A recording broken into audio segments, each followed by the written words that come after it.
Zami mwen yo koman nou ye? Nou sonje etude nou te wè samedi ki te 16 mai 2021 ki te pale de la grande statue terrible. Ok, nou te wè ke Roi Nebukadnetsa li te fè yon rev e li te wè yon grand statue. E Daniel te rappele le rev lan e li te explike le rev lan tou. Ebyen nou te pale de rev sa ke Roi Nebukadnetsa li te fè. Jodi an nou pote plus detay pou ou, nou pral prezante ou imaj lan, e osi nou pral moutre ou tout dat yo e non peyi ki te reprezente nan statu sa. Ok, zami myo nou pral explike nou rev ke Roi Nebukadnetsa li menm li te fè. Li te fè yon rev, li wè yon statu ki te genyen plusieurs parti, e chak parti yo te genyen yon metal diferent la dan. Ebyen, nou wè tèt statuyan li te wè li genyen, li te fèt en or, poitrine nan te fèt en arjan, vant lan kuisyo yo te fèt en eren, e nou wè jambyo ki te fèt en fer, e piyo ki te fèt en parti de fer e en parti d'argile. Trè bien. An nou detaye statuyan. Tèt en or lan, ebyen Daniel te di, Roi Nebukadnetsa, lè ke tap explike le rev lan, li te di ke tèt lan li vle di, royaume li an ki se Babylone. Ebyen, ki te domine monde lan de 605 à 639 avant Jésus-Christ. Apre sa, Daniel te di, Roi Nebukadnetsa, royaume wan genye pou li pase. E ap genyon lot royaume kap vini men kap pi feb ke royaume pou la. Ebyen, se pati sa ki se poitrine nan ki fet en arjan. Ebyen, ki te symbolize Mède et Perse, ki domine de 539 avant Jésus-Christ à 331 avant Jésus-Christ. Ebyen la, nou te genyen Darius et Cyrus ki tap domine sou Mède et Perse. Ok, apre sa nou a yon lot pati nan statuen ki se vant lan anseman avek kuisyo ki te fet en eren, ki te reprezente ou bien symbolize royaume sa ki te genye pou vini ki se te la Grèce. Ebyen la Grèce li men, moun ki tap domine lan mouman sa dirije lan mouman se te Alexandre le Grand. Ebyen en 331, Alexandre le Grand li vek Mède et Perse nan yon batay ki te le batay de Gogamel e li tapral dirije de 331 à 168 avant Jésus-Christ. La Grèce li même li te ap domine.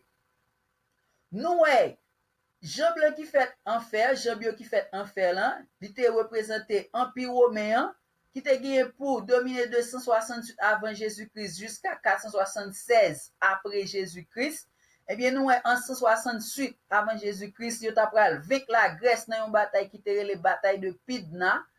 Ok, Empire Romain li domine jusqu'à 476 après Jésus-Christ. Pa gen yon lot empire ki te jete Empire Romain, mais li te divisé par les 10 tribus barbares qui vin transformer en l'Europe moderne que nous mêmes nous gen jodi.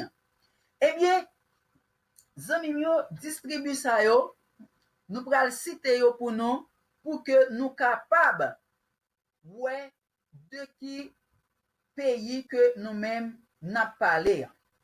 Nou genyen Anglo-Saxon li men ki reprezente Angleterre, nou genyen Frank ki reprezente la France, nou genyen Alamani ki reprezente Allemagne, nou genyen Lombard ki reprezente Italie, Ostrogoth li même tribu sa li te détruit, nou gen Visigoth ki reprezente Espagne, Burgundians ki reprezente la Suisse, nou gen Vandals ki te détruit, tribu sa li même li te détruit, nou gen Suevi ki reprezente Portugal, et nou gen Ewili li même tribu sa li même li disparaît aussi. Jodi an nou pa ba nou detay sou koman yo disparaît tout ça, men nan etude kap vini la yo nap genye plus detay sou 10 tribus sa yo même ki vin transformer en l'Europe moderne que nou même nou genye jodi.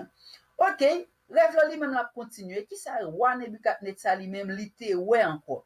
Li te wè yon ti roche, et ti roche sa li te lancé sans que personne moun bat voel, et ti roche sa tal frappé pied statuant ki te fait en partie de fer et en partie d'argile. Qui ça veut dire?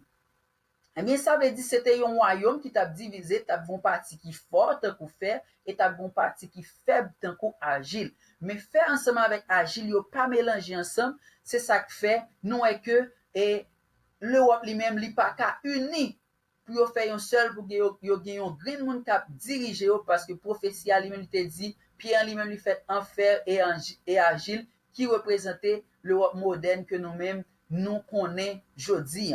Eh bien, nous, c'est dans la même époque ça que ti Pierre lui-même li lancé le frapper statue en pied et nous toute statue en lui-même li te tombé, li détruit. OK. Eh bien, qui ça veut dire? Ti wash lan symboliser Jésus-Christ qui gagne pour retourner.